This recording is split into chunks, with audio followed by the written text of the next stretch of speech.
त्यसैगरी आजको भिडियोमा पनि हेर्नेछौँ। पिके अनलाइन नेपाललाई सब्सक्राइब लाइक गर्नुभएको छैन भने गर्नुहोला।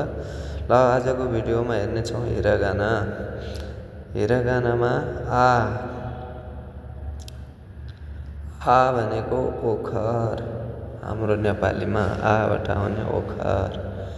इ भनेको इनार।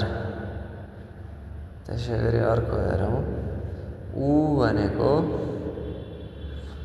ऊ त्यो भने जस्तो के नेपालीमा ऊ त्यो भने। ए भनेको ऐना, मान्छे हेरिरहेको, ऐनामा हेरिरहेको। ओ भनेको हाम्रो नेपालीमा ओ भने जस्तो।